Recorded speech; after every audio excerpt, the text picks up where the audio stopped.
es importante antes de entrar en el tema de hoy, que tiene que ver con los mitos y verdades de la educación cristiana.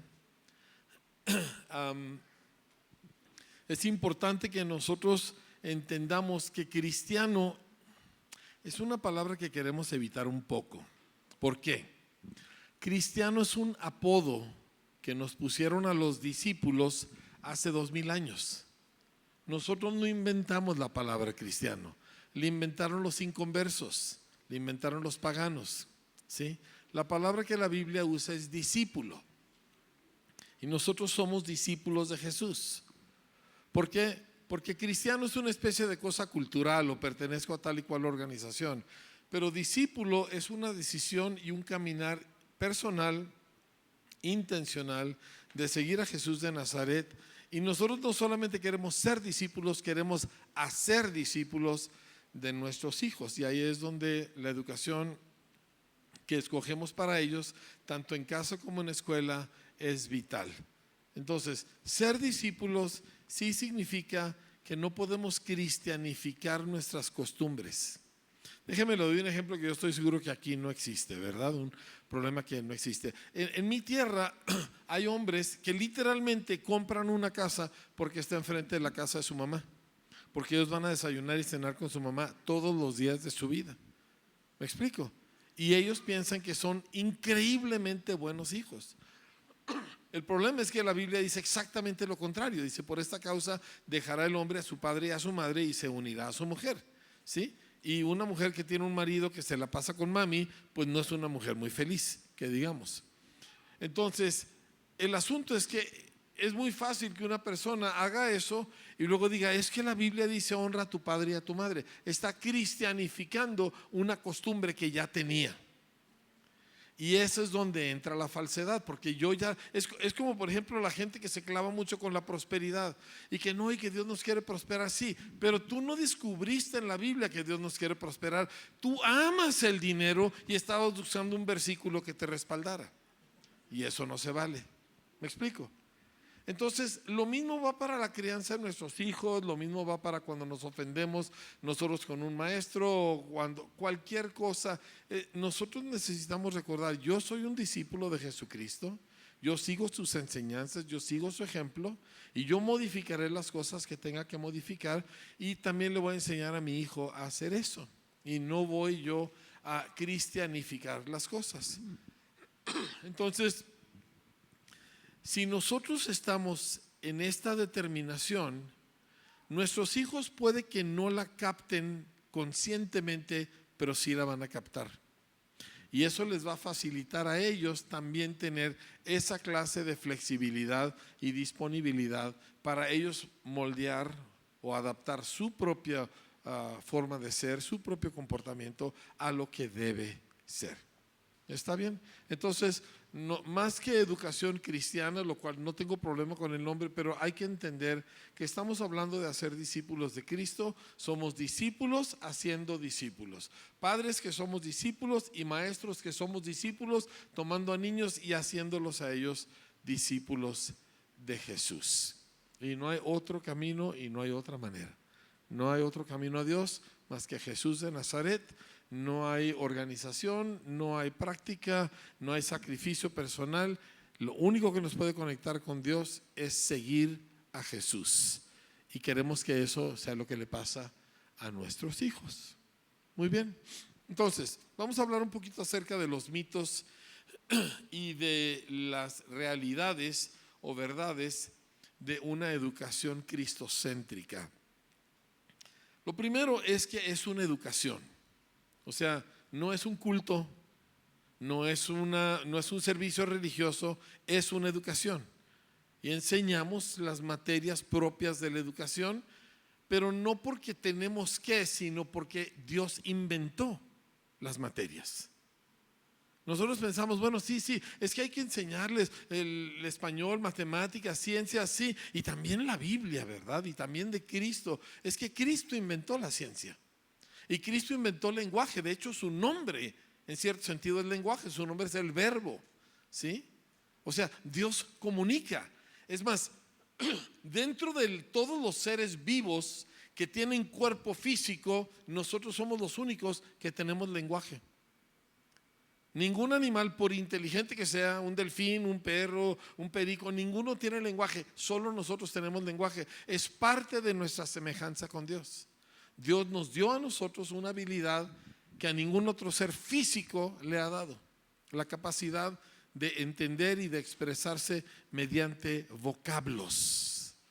Y eso es tremendo, porque a la medida que crece nuestra capacidad de lenguaje, crece nuestra semejanza con Dios. Entonces, punto número 1 en términos de verdades acerca de la educación es que lenguaje es la materia más importante de cualquier forma de educación que se lleve a cabo. El dominio del lenguaje español, el saberlo leer, el saberlo entender, el crecer el vocabulario, el poderlo expresar, el poder redactar en ese lenguaje es nuestra tarea número 1. Todas las demás materias y todos los demás aprendizajes dependen de ese aprendizaje.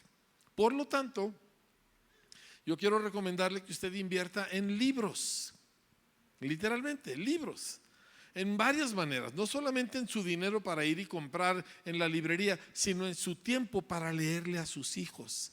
Mira, hay unas estadísticas impresionantes acerca de la lectura a los niños. Estos son estadísticas que estaba leyendo precisamente anoche. Un niño que crece en un hogar pobre y de pobre educación, típicamente oye, para cuando llega a los 3 años de edad, ha oído aproximadamente 10 millones de palabras.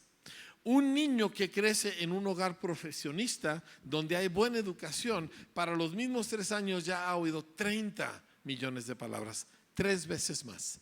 Su desarrollo de lenguaje está pero muy adelante del niño que no tuvo esa clase de comunicación. Adicionalmente, un niño de una familia donde hay buena educación, una familia profesionista, en ese mismo tiempo ha escuchado aproximadamente 500,000 de afirmaciones de diferentes tipos y solo 80,000 reprobaciones, tipo regaño, esto está mal, párale, ese tipo de cosas. 500,000 contra 80,000. Pero en un hogar pobre, de pobre educación, se invierten. Y el niño ha escuchado quizá 80,000 aprobaciones, pero cerca de 250,000 de reprobaciones, de regaños. Entonces, todo su desarrollo del lenguaje, además de ser mucho más pobre, con muchísimo menos vocabulario, es negativo. Y entonces siempre está buscando lo malo, ¿sí? Siempre está sospechando de cosas, siempre está viendo por qué me miró así, ¿verdad? Y la persona traía, no sé, ¿verdad? Un polvito en el ojo, pero uno lo ve como, me está mirando mal, ¿verdad? Y ese tipo de cosas por la forma en que el lenguaje se desarrolló. Entonces nosotros animamos a los padres de familia que inviertan en libros y se los lean en voz audible a sus hijos. De hecho, lo mismo hacemos con los maestros. Todo maestro debe de tomar un tiempo, preferiblemente a diario, para leerle audiblemente algún libro a sus alumnos. Y puede ser una historia que leen una parte de un capítulo hoy, le siguen mañana y le siguen al día siguiente. Ese ejercicio, le voy a decir que es parte de lo que provoca. Número 1, tiende a ser una comunicación positiva, atractiva. Pero aparte le comparte vocabulario al niño que normalmente no hubiera oído. Porque en la casa que voy a ir, siéntate, que te acabes la comida, que sí te tienes que comer los ejotes, ¿verdad? Eso es lo que oye. Pero tú le lees un libro y empiezas a usar palabras que no son parte de tu conversación común. Entonces enriquece su vocabulario. Escúchenme bien, a mayor vocabulario, mayor inteligencia. Porque la inteligencia es verbal. Uno no piensa en colores, uno piensa en palabras. ¿Me explico? A mayor vocabulario, mayor capacidad intelectual. A mayor vocabulario, entonces mayor imagen de Dios en el ser humano. Otra estadística alarmante. El español tiene alrededor de 84,000 vocablos, pero el típico ser humano, como nosotros, utiliza alrededor de 4,000, 3,500 a 4,000. Pero si te vas a un barrio bajo o te vas a una zona rural, eso baja como a 1,200 y en algunos lugares a menos de 1,000. A la medida que baja el vocabulario, baja la inteligencia. A la medida que baja el vocabulario, baja la imagen de Dios. Lenguaje es de crítica importancia. Por eso el don que Dios le dio a su pueblo cuando los hizo pueblo fue un lenguaje escrito que el mundo no tenía, porque el mundo no tenía lenguaje escrito. Para que me entienda a qué grado es esto, cuando los primeros misioneros llegan a la India, el 99.9% de la India era analfabeto. Cientos de millones de seres humanos analfabetos, porque había cientos de idiomas, ninguno escrito. Solo se escribía el sánscrito, y el sánscrito solo lo leían los sumos sacerdotes de la religión hindú. Aún en las esferas de gobierno se usaba el persa, porque no había idioma de la India que estuviera escrito, que pudieran usar. Y fueron los misioneros cristianos como William Carey y otros los que desarrollaron los idiomas que la India usa el día de hoy: el hindustani, el hindi, el urdu y el bengalí, desarrollados por misioneros que por causa de este libro entendían la importancia del lenguaje. De hecho, casi todos los lenguajes modernos se desarrollaron por la necesidad de cómo propagamos nosotros la fe, porque cada persona tiene que poder leer su Biblia, y entonces se desarrollan muchos de los lenguajes que hay en el mundo. Pero el punto siendo de que invierte en libros, invierte tiempo en leer libros, ¿sí? Y invierte tiempo en comprar libros para tus hijos, ¿verdad? En que ellos te vean a ti leyendo y que ellos a su vez también lean. Ahora, esto es la tarea primordial de una escuela. Por eso, y aquí voy a decir otra de esas cosas que me meten en problemas, yo no amo las escuelas bilingües. Y yo soy bilingüe, totalmente bilingüe. Y yo enseño inglés, y enseñamos un formidable inglés, y de hecho estamos desarrollando ya nuestro propio programa de inglés que está impresionante. Sale el año que entra preescolar, el siguiente año primaria baja, el siguiente año primaria alta. Y es un trabajo de locos lo que se está haciendo, porque entendemos la necesidad de hablar muy buen inglés en el mundo moderno, pero no a expensas del español. Nunca a expensas del español. El español es nuestra lengua madre y necesito dominar mi lengua madre y aprender mis materias en mi lengua madre si es que yo me voy a desarrollar como persona. Y si después aprendes inglés y francés y mandarín, qué padre, gloria a Dios, pero tu base, siendo alguien de un país de habla hispana, es español.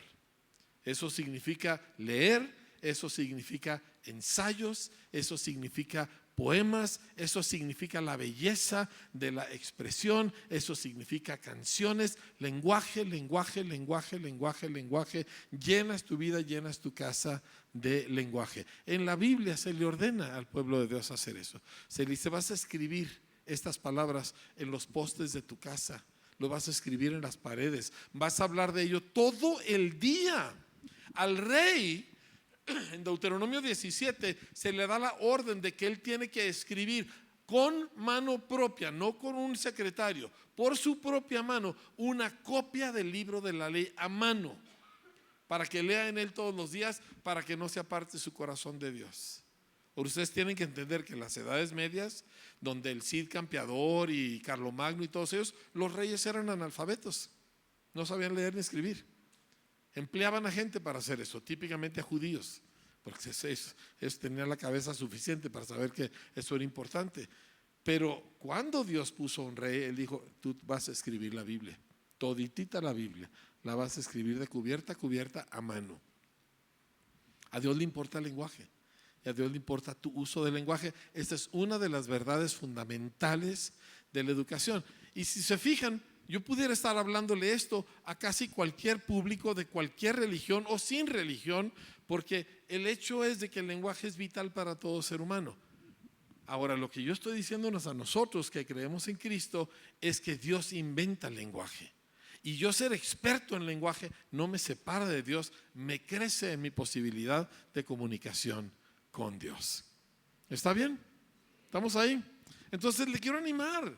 Busque un bonito libro, busque una historia que le haga reír o llorar o cualquier cosa. Busque algo que lo inspire. Busque un buen poema, un buen libro de poemas. Yo empecé a descubrir poemas. Yo no fui educado en español.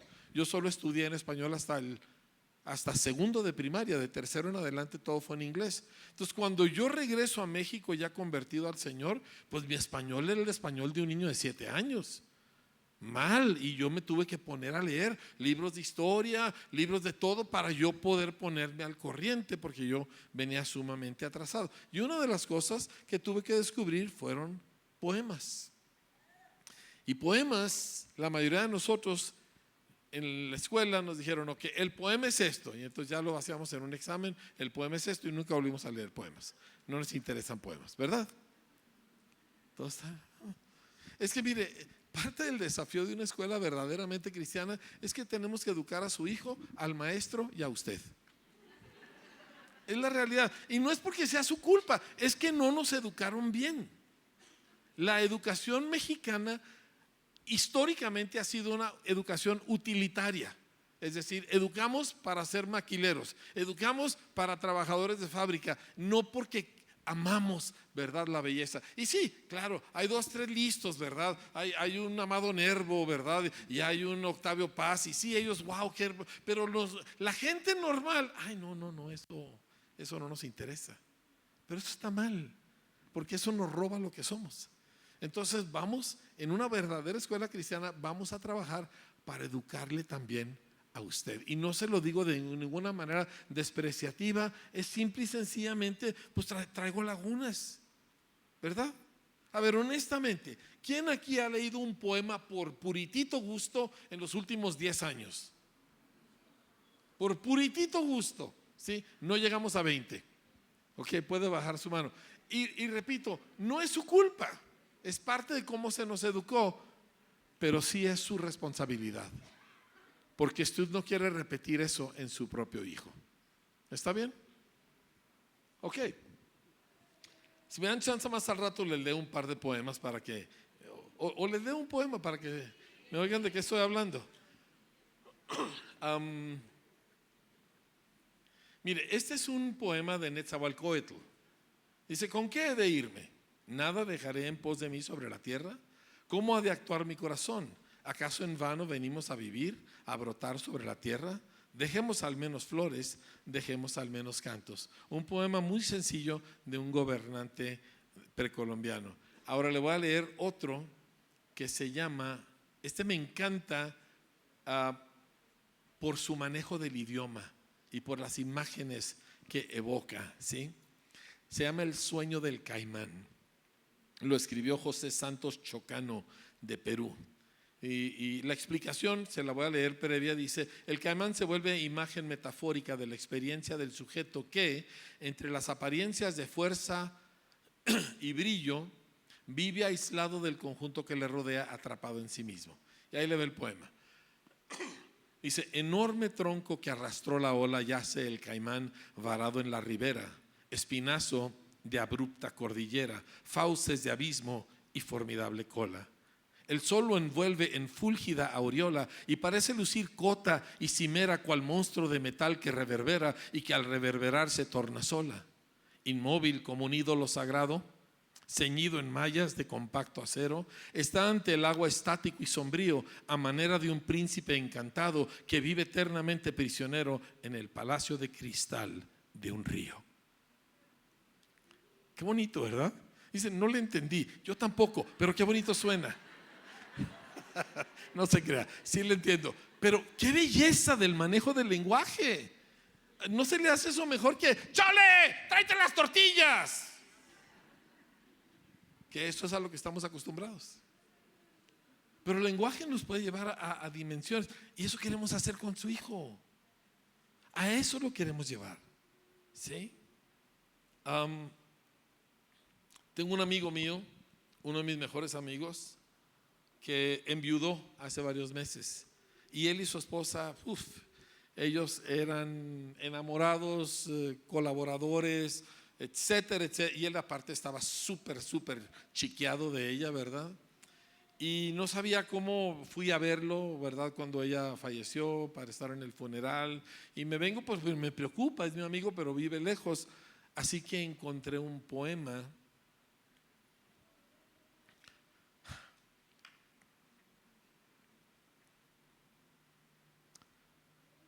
para poderle expresar mi afecto. Porque para eso son estas cosas.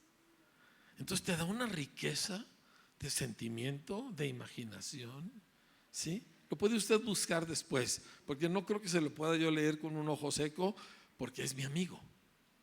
O sea, es una persona importante para mí. Se llama A un olmo seco, de Antonio Machado. ¿Sí? Léalo después, le va a gustar. Pero el punto con todo esto que estamos hablando es que nosotros queremos como escuelas desarrollar lenguaje en nuestros hijos, y eso va a significar ensayos y escribir, y luego tomar aquello y volverlo a escribir para mejorarlo, y luego tachar y quitar cosas y volverlo a escribir hasta que me salga bien. Para eso nosotros le vamos a enseñar gramática. Yo enseño gramática. Le vamos a enseñar dónde y cuándo se pone un verbo y cuándo se pone un adjetivo, y de qué manera se usa una cláusula dependiente, y de qué manera se usa un punto comado, y de qué manera se usa, etcétera, etcétera, etcétera. Les vamos a enseñar. No son perdederas de tiempo, es desarrollo de belleza del espíritu humano. Son muy, muy importantes estas cosas. Es parte de lo que hacemos en la educación. ¿Ok? En la educación nosotros también formamos la lógica y la capacidad de análisis. Dice, no parece que está hablando de educación cristiana. Estoy hablando de educación, y verdadera educación será cristiana. O sea, yo no necesito ponerle la etiqueta cristiano para hacer que sea una educación que le agrada a Dios y edifica a la persona. Hay mucha gente, lo hemos visto en la música, que hace música chafas y luego le pone cristiana y con eso se vende. Eso no se vale. O sea, hacemos buena educación porque hacemos la educación delante del creador de la educación y de las criaturas a las cuales Él quiere que eduquemos. Entonces, excelencia en lo que hacemos siempre va a ser una parte, y esto es parte de lo que hacemos dentro de la educación. Los enseñamos a razonar. ¿Por qué esto sucedió así? ¿Cómo esto se lleva acá? Y les vamos a presentar con mucha frecuencia problemas difíciles a resolver, y usted no le puede ayudar si es tarea, ¿sí? Porque es parte de su proceso de desarrollar aquellas conexiones neuronales que le permiten llegar a buenas conclusiones y resolver problemas complejos. Esto es parte de la vida. Esto es lo que va a ser de adulto. Ahora, esas son algunas verdades esenciales de cómo nosotros educamos. ¿Qué otros aspectos de educación? Nosotros enseñamos Biblia, pero no le enseñamos para que usted se porte bien. Le enseñamos para que usted sepa lo que Dios le ha dicho a la raza humana, porque se lo ha dicho por escrito. Todo ser humano necesita conocer la Biblia a profundidad, conocer sus divisiones, conocer sus estilos de escritura, conocer por qué Dios hizo esto en este tiempo y lo hizo de otra manera en otro tiempo, y qué surge de todo aquello. Necesita usted conocer la Biblia respetándola. Mire, uno de los problemas que nosotros tenemos con la Biblia, con el pueblo cristiano, es que muchos de nosotros leemos la Biblia para inspirarnos. Empezamos con lo que llamamos el método horóscopo. A ver qué me sale. ¿Sí? ¿Verdad que hay quienes hacen eso? Ay, Señor, estoy muy desesperado, y abrimos la Biblia a ver qué me sale, a ver qué me dice Dios. Así no se lee la Biblia. Voltee con su vecino y dígale: así no se lee la Biblia.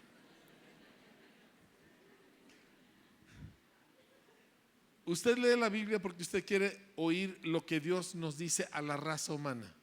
Si usted capta lo que Dios nos dice a todos, también va a captar lo que Dios le dice a usted, porque usted es parte de todos. ¿Sí? Entonces, cuando lea su Biblia, léala académicamente en ese sentido. O sea, respete el texto. No lea la Biblia diciendo: ¿qué me dice a mí Dios? No, lea la Biblia y diga: ¿qué dice? Y punto. ¿Qué es lo que dice aquel texto?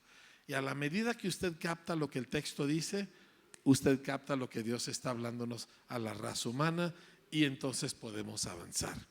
Entonces queremos que dominen la Biblia, queremos que sepan que está el Pentateuco, que son los primeros 5 libros, queremos que sepan de los libros históricos, queremos que sepan de los libros poéticos, queremos que conozcan los libros de los profetas mayores y menores, y luego el Nuevo Testamento, que está dividido de manera similar entre los evangelios, el libro de los Hechos, las epístolas, ¿verdad? Y finalmente el libro de Apocalipsis. Queremos que ellos conozcan esto. Que la Biblia no sea simplemente algo que les dé un flashazo en un momento de arrepentimiento, sino que sus mentes estén saturadas de este conocimiento.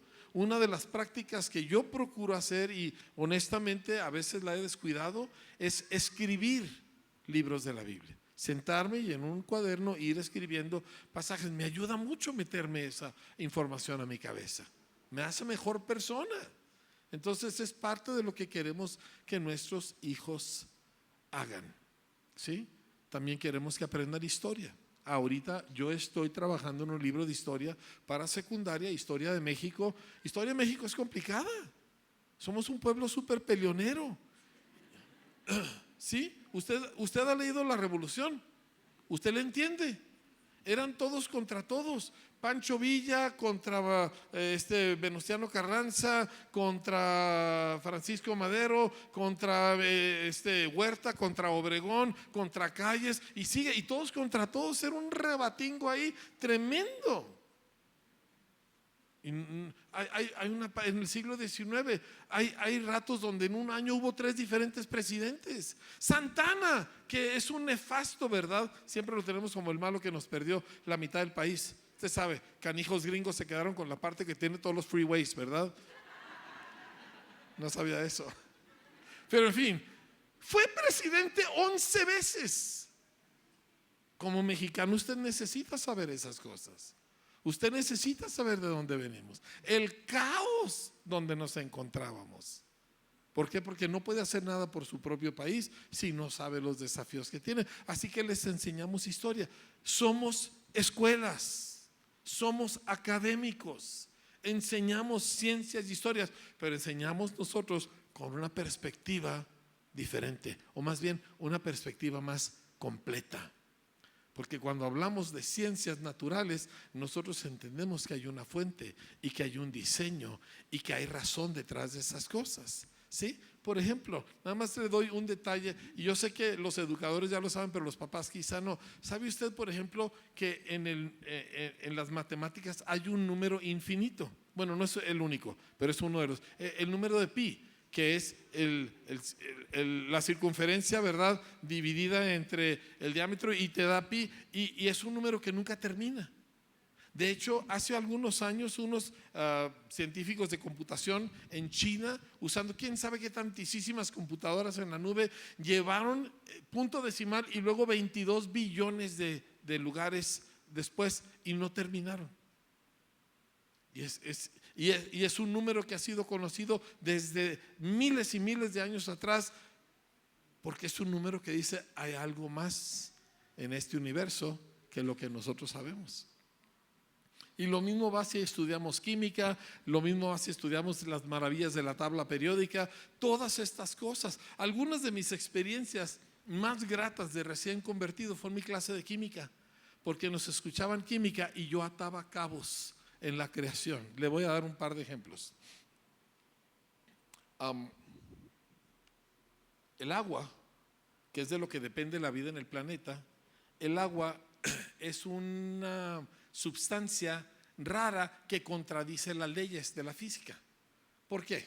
Porque mire, el agua, todos los demás elementos y todas las demás sustancias, cuando se enfrían se van comprimiendo, se van contrayendo, pero el agua cuando se enfría se expande. Pero ese fenómeno, que no debería de suceder, es lo que causa que los océanos no se congelen de abajo para arriba y maten a toda la fauna. Se congelan de arriba para abajo y el agua de abajo sigue líquida, y por eso hay peces, ¿sí? Otra cosa acerca del agua es que el agua sube. Si no, no tendríamos árboles, solo habría zacate. Pero el agua puede subir y subir contra la gravedad por causa de su capacidad capilar. Sí, que ahorita se lo explico. Pero el punto es de que gracias a que el agua no obedece ciertas leyes de la física, nosotros tenemos árboles. ¿Cómo le explica a alguien que no tiene idea de Dios eso a un chamaco? Es más, le digo una adicional. El agua es la razón que este planeta, la manera en que el agua está diseñada, es la razón que este planeta funciona. Déjeme le explico por qué. Y lástima que no se los puedo dibujar, pero intente entenderlo. Todos aquí saben o han oído lo que es la tabla periódica. La tabla periódica son todos los elementos, ¿verdad? Y hay una cosa que se llama valencias.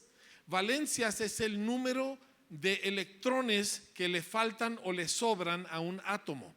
Entonces, el oxígeno tiene una valencia de -2, le faltan 2 electrones para balancearse. El hidrógeno tiene una valencia de +1. Entonces el agua es H2, o sea, 2 átomos de hidrógeno unidos a un átomo de oxígeno, porque los 2 más 1 del hidrógeno se juntan al -2 del oxígeno y se forma la molécula del agua.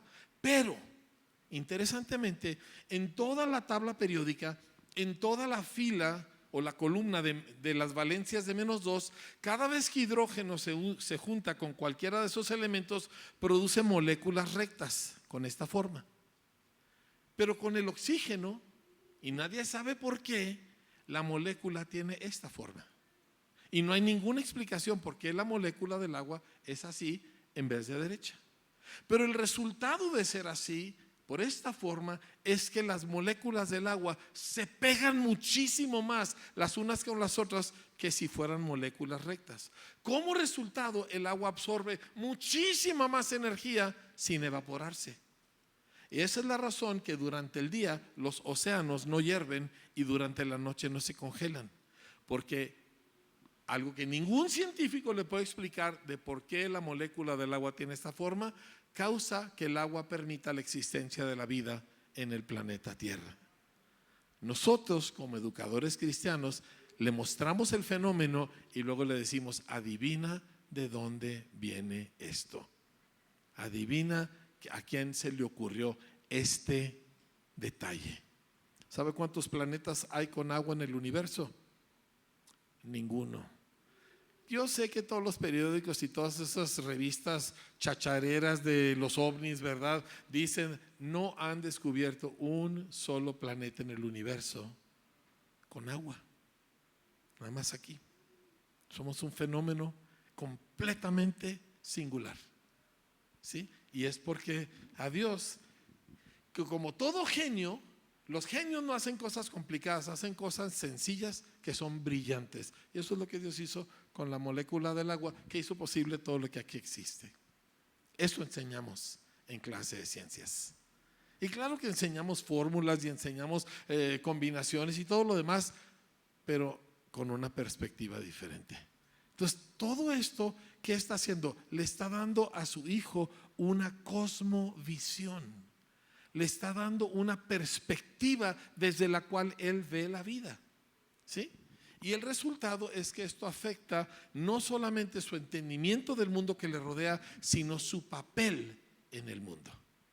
Y produce cambios. Cuando una persona, déjeme le leo algo muy importante al respecto de esto. Es una frase del gran teólogo Tomás Aquino, teólogo de la Edad Media. Y él dijo lo siguiente: no podemos ser humanos si no estamos en relación con Dios. Podemos ser un animal y no estar conscientes de Dios. Podemos ser un agregado de minerales y no estar conscientes de Dios. Pero humanidad requiere relación con Dios antes de que pueda ser humana. Como solían decir los escolásticos de Tomás Aquino, para ser propiamente humano tienes que ir más allá de lo meramente humano. O sea, el humano sin Dios no es humano, es barro. O en palabras de un amigo de Ciudad Neza, soquete. ¿Sí? Porque el ser humano sin Dios ni a animal llega. Necesita una conexión con Dios, no solamente en su experiencia, también en su mente. Y eso es parte de lo que hacemos en educar cristiano, en enseñar a nuestros hijos de una manera cristiana. La relación con Dios no es algo que se añade después de que completamos nuestro crecimiento, es esencial para ese crecimiento. Si le sacas ese núcleo, ya no queda humanidad, solo queda una costra, solo queda una cáscara de apariencia, pero sin substancia humana. Entonces, en la educación cristiana buscamos nosotros conectar historia y ciencias y matemáticas y lenguaje y arte y música. Por ejemplo, ¿se ha fijado en música? Hay gente que no le gustan las matemáticas, pero les gusta mucho la música. Tengo noticias para usted. Música es absolutamente matemática. La música es la cosa más exacta en términos matemáticos que cualquier otro arte. Entonces, imagínense, ¿de dónde sale eso? Nuevamente, ¿verdad? Dios crea cosas sorprendentes. Entonces, empieza a tomar ese niño o ese alumno una conciencia de Dios. Todavía no se ha convertido necesariamente. Puede que sí, puede que no. Pero ya sabe que no está solo. Y ya no lo sabe simplemente porque lo sintió, ya está viendo las evidencias y los argumentos y las razones detrás de todo aquello y empieza a tomar en cuenta a Dios. Le quiero contar un testimonio para que me entienda. Un muchachito se gradúa de nuestra escuela, familia no cristiana, y él no se convirtió, por lo menos que nosotros lo supiéramos. Y él se quería ir a una universidad fuera de la ciudad, pero por alguna razón en ese semestre no lo podían recibir sino hasta el siguiente semestre. Y sus papás no querían que él se quedara de oquis ahí durante todo ese semestre. Entonces dijeron, lo vamos a meter a la universidad local, al TEC local de ahí de Parral, ¿verdad? Entonces va, pero resulta que a los que viven en Parral solo les dan entrada en el turno de la tarde, porque el turno de la mañana lo han reservado para los que viven en las comunidades periferales a Parral, ¿verdad? Que están a media hora, 40 minutos de distancia, a ellos les dan el turno de la mañana. Entonces, cuando ve y le buscan y le rascan y no hay manera, entonces no falta quien le dice, pues consíguete una dirección de tal y cual pueblito, creo que se llama Villocampo, ¿verdad? Y cuando registres al muchacho, regístralo con esa dirección y ya le dan turno en la mañana, ¿sí? Y total, ahí va la mamá, ¿verdad? Porque ya ve que a las mamás les gusta arreglar todo, ¿verdad? ¿Sí? Y entonces va la mamá para arreglar todo eso y el muchacho llega con él y le dice, no. Dice, eso sería una mentira y nosotros no mentimos. Que nosotros supiéramos no es un seguidor de Cristo, pero ya vive una vida consciente de Dios, consciente de su Creador y lo hace una mejor persona, mucho mejor persona. Así como le puedo contar docenas de testimonios. Entonces, ¿qué estamos buscando? Que nuestros alumnos estén conscientes. Yo tengo pláticas, yo tengo sesiones de preguntas y respuestas, yo les enseño argumentos de apologética y las razones detrás de lo que nosotros creemos. Y yo no tengo problemas si los muchachos son agnósticos, ateos y me hacen preguntas difíciles, porque Dios no necesita que lo defienda. O sea, la verdad se sostiene por sí sola. ¿Me explico? El punto entonces aquí para nosotros es que esto es la razón que tenemos a nuestros hijos aquí, porque queremos formar esto.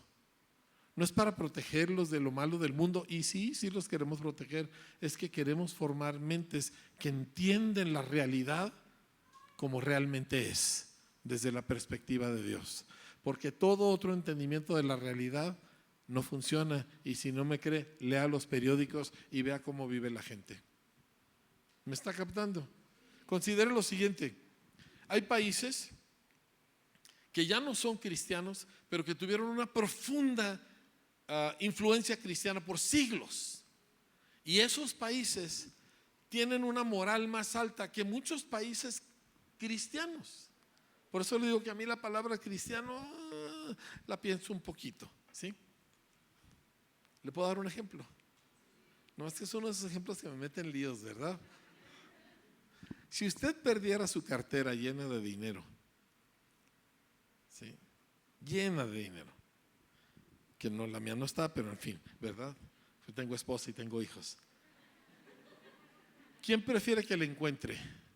¿Un danés ateo o un cristiano mexicano? Qué triste que nos riamos, pero es la realidad. Es más moral el ateo en Dinamarca que el cristiano en México. ¿Por qué? Porque todavía no tenemos suficiente influencia. ¿Y sabe por qué? Porque nosotros entendemos el cristianismo como esa cosa que yo sentí. Y sin una renovación de nuestra mente. Por eso hacemos escuelas cristianas. Para producir gente que primero se mocha la mano que agarrar un 5 de esa cartera. Porque el clásico cristiano mexicano diría: ay, gracias Señor, oíste mi clamor, ¿verdad? Y se ve y lo gasta. Y si de veras es buen cristiano, devuelve la cartera vacía, de manera anónima, ¿verdad? Por supuesto. Y jurándose a sí mismo que un día le va a pagar el dinero al dueño. ¿Sí me está captando? Entonces esto es la formación que estamos buscando darle a su hijo. Y lo que produce es carácter. Porque no se puede producir carácter recto. Mire, la cosa que yo busco en nuestros muchachos no es que sean flamantes predicadores, es que sean derechos por dentro, como Dios es derecho. Y que ellos nunca van a hacer una tranza y nunca van a robar una cosa y no se van a pasar el semáforo en rojo y no le van a contar mentiras al tránsito. ¿Me para el tránsito? A mí me han parado tránsitos porque a veces soy un poquito desesperado y le piso y me pararon.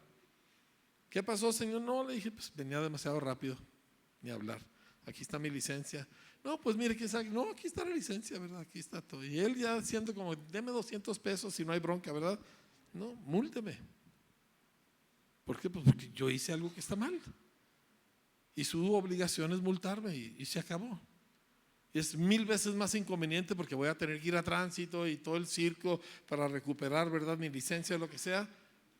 Pero si queremos una nación que funciona, tenemos que tener esa clase de gente. Nuestros países no funcionan porque todos transamos. Y todos transamos porque no se formó nuestra mente en la presencia de Dios. Se formó nuestra mente y Dios está allí en el edificio de la iglesia. Pero mi mente está en otro lado. Entonces nosotros, mire, yo he tenido conversaciones muy fuertes con gente que yo quiero y dice: es que se tienen que hacer arreglos con los narcotraficantes. Le digo: claro que no, yo prefiero que me maten a hacer un acuerdo con esa gente. ¿Cómo crees que yo voy a querer que envenenen a tanta gente? Sí, pero es que es la realidad y así es. Y si quieres vivir en esta vida, pues tienes que llegar a un acuerdo. No, esa es la razón que nosotros tenemos tantas de esas cosas. No es mi plan aquí hablar de política, pero quiero que entienda por qué la educación genuinamente cristiana es tan vital si vamos nosotros a ver un cambio hacia el futuro y que nuestros hijos vivan en un mundo mejor que el nuestro. ¿Está conmigo, verdad? ¿Sí? Y yo sé que usted está pensando, al igual que yo, porque todos cojeamos de la misma pata, de que nosotros tenemos muchas cosas en nuestra mente que no tienen un pelo de cristiano. Y nosotros también necesitamos educarnos. Nosotros también necesitamos aprender. Ok, respire. Son verdades acerca de la educación cristiana. Y qué bueno que esas verdades son reales. Déjeme hablarle de un par de mitos y luego ya podemos ir cerrando, ¿sí? ¿Qué son mitos de la educación cristiana? De que los maestros siempre van a ser perfectos.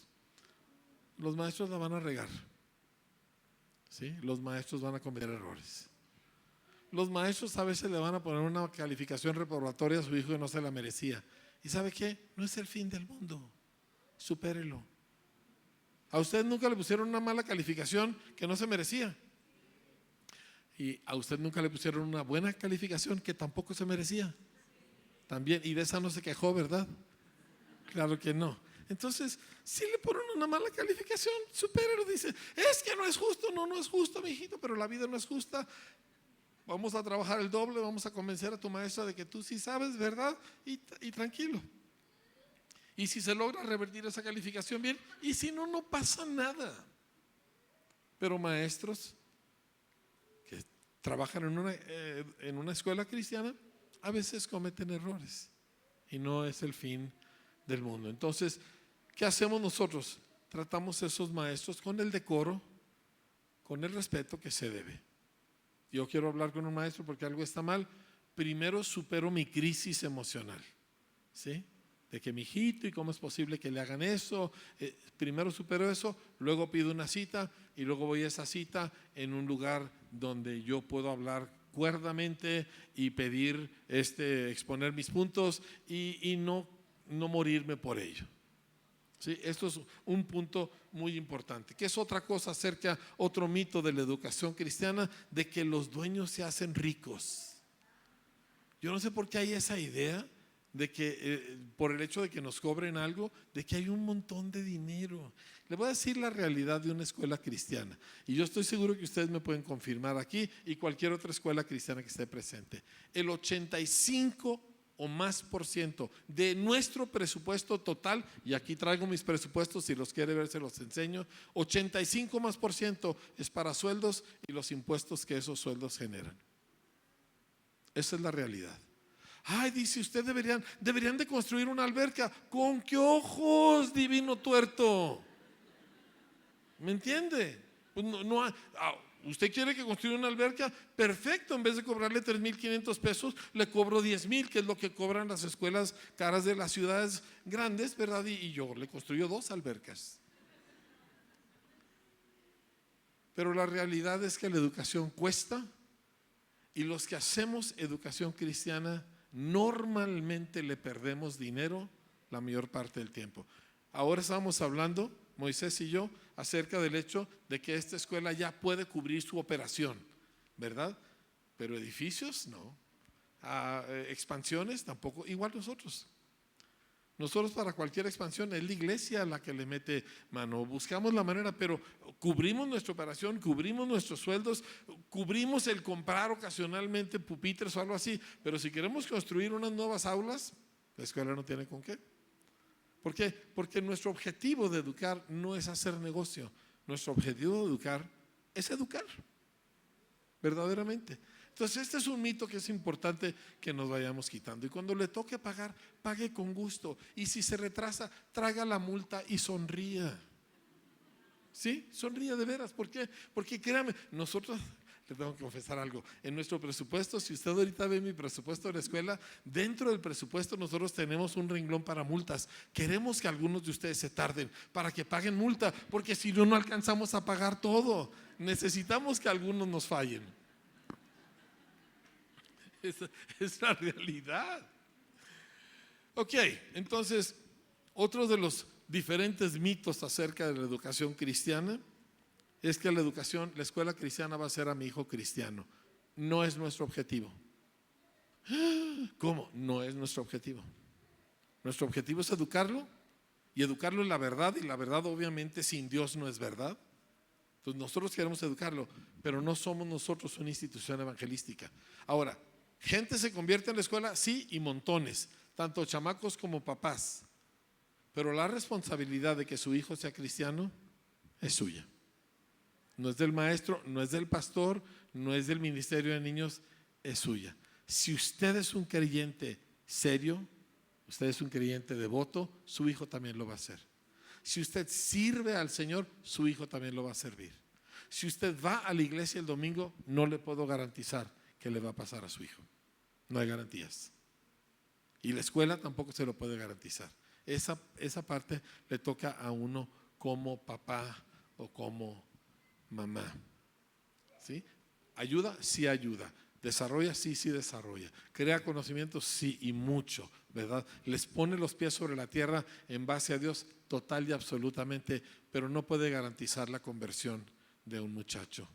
Eso papi y mami lo hacen. ¿Cómo? Oran por sus hijos, les dan un buen ejemplo, ¿sí? Les piden perdón cuando se equivocan, invierten en que ellos vayan a eventos cristianos verdaderos, y eso y muchas otras cosas, y el resultado es que sus hijos entonces sí se convierten. Mire, cierro con esto porque este mito es el que más tenemos que vencer. Mis 4 hijos son cristianos, aman a Cristo, sus 4 parejas aman a Cristo. Yo viví una vida muy mal antes de Cristo y Cristo me cambia la vida, y yo casé a mis 4 hijos vírgenes con 4 vírgenes. Yo no lo puedo creer. Casi me vuelve loco de pensar, ¿cómo yo fui a tener 4 hijos vírgenes casándose con 4 otros muchachos? Es que locura, ¿verdad? Dice, ¿cómo le hicieron? ¿Cómo le hicieron? Pues cometí 1000 errores. Pero mis hijos nunca vieron dos caras. Su mamá y yo somos lo que somos en la casa, en el púlpito, en la escuela, en el centro comercial, cuando hay dinero, cuando no hay dinero, siempre. Mi esposo y yo discutimos. ¿Ustedes no discuten? ¿Sí discute con su pareja? ¿Sí? ¿Y quién gana? No, eso es otro tema, otro día, ¿verdad? Uno de mis conflictos con Dios es, le digo, ¿por qué la respaldas tanto? Yo también soy hijo, ¿verdad? También he descubierto que uno a su mujer la tiene que escuchar aun cuando esté equivocada, porque algo hay. Aun cuando se equivoca, algo hay. Así que no sea tonto, préstele algo de atención, ¿sí? No tiene que hacer todo lo que ella dice, pero sí escuche atentamente. Bueno, el asunto es que mi esposo y yo discutimos, y a veces discutimos aquí en el púlpito. 800 gentes sentadas en el auditorio. Oye, vamos a hacer, sí, que no, que ahorita no es cuando, que sí, espéreme tantito, te dije que sí. Y así lo hacemos en la casa. No somos dos diferentes tipos de caras y personas en un lugar y en otro. Entonces ellos nos han visto que nuestra fe en Cristo es auténtica, imperfecta, pero completamente auténtica. Amamos al Señor, somos generosos en la iglesia, adoramos al Señor, pero también en la casa leemos la Biblia, ¿verdad? Me acuerdo un día, mi hijo menor, el chiquito, el guapo, ¿verdad? Porque uno me tenía que salir guapo, el otro me salió feo, pero con muy buena suerte, ¿verdad? Pero el chiquito me salió guapo, el canijo mocoso, ¿verdad? Y lo sabe, es lo peor del caso. Bueno, el asunto es que cuando él tenía como 16 años, yo andaba de viaje y acabamos de comprar una camionetita, ¿verdad? Una Toyota chiquita, y andamos de viaje nosotros y me llama mi hijo, Jefe Man. Y cuando mi hijo me dice Jefe Man, yo sé que hay algo malo que está por suceder o que ya sucedió. Jefe Man, ¿qué pasó, mi hijo? Es que choqué la camioneta. O sea, llevaba 4 letras, ¿me entiende? De 36 que tenía que pagar. Y yo pensando así, le prometo que me porté bien. Y le pregunté, ¿estás bien? Me dijo, a mí qué me importa si está sangrando el mocoso. ¿Cómo está mi camioneta? Pero me porté bien. ¿Sí? ¿Cómo estás? No, dice nomás, es que estaba estacionado, iba saliendo y no me fijé y me chocaron las salpicaderas. Bueno, ok, mijo, ahí la arreglamos. Oye, Jefe Man, ya ese segundo Jefe Man me preocupó. Dije, ¿qué pasó? Es que no encuentro mi licencia. Ay, mocoso. Ahora sí me deshogué. Ya te dije que no puedes manejar sin licencia, porque ahora el seguro no me va a respaldar y yo voy a tener que pagar todo eso. ¿Y cuántas veces te tengo que decir? Ahí sí lo regañé hasta que descansó mi alma, ¿verdad? Y entonces me dice, oye, Jefe Man, es que aquí está la señora X, ¿verdad? Y dice, todavía no llega a tránsito. Y dice que si tú lo autorizas, ella dice que ella iba manejando. Le dije, prefiero verte 4 días en la cárcel. ¿Qué te pasa? ¿Cómo crees que yo te voy a autorizar una mentira? Si quieres también te autorizo que forniques con la chica enseguida. ¿Cómo crees que vamos a hacer eso? Nosotros no somos así. Esas son las cosas que causan que tus hijos decidan que tú eres de a de veras y te pueden seguir. ¿Me explico? No, gracias a Dios no fue a dar a la cárcel. Tampoco tuvimos que mentir.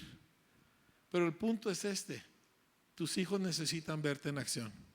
Te necesitan ver aquí expresando tu amor a Dios. Te necesitan ver con tu Biblia en la mañana. Te necesitan ver orando por una persona necesitada. Te necesitan ver que tú das cuando tú no tienes la posibilidad de dar, porque crees en lo que están haciendo. Te necesitan ver que aceptas consecuencias que pudieras haber evitado con un par de mentiras, etcétera, etcétera, etcétera. A final de cuentas, tu hijo será cristiano si tú eres cristiano. Será discípulo si tú eres discípulo. ¿Sí? No tienes que ser perfecto, pero sí tienes que ser el artículo genuino. Y en la escuela te vamos a ayudar, ¿sí? Y los maestros van a tener mucha influencia sobre tu hija y sobre tu hijo. Y sus mentes van a desarrollarse increíblemente, ¿sí? Y ellos van a lograr cosas extraordinarias, mucho mejores que las tuyas. Yo volteo y veo a mis hijos, son mejores papás. Mi hijo mayor es pastor, bueno, los dos son pastores, tienen un equipazo de gente, de servidores, que yo nunca he tenido uno tan bueno como él. O sea, de veras, el muchacho me está dejando en el polvo. ¡Qué padre! ¿Sí? Su educación le ayudó mucho, pero siguen a Cristo porque sus papás son el artículo genuino. Y usted también lo puede y lo debe ser, ¿verdad? Así que esos son mitos y verdades de la educación cristiana. Con eso los dejo y pues estoy a sus órdenes.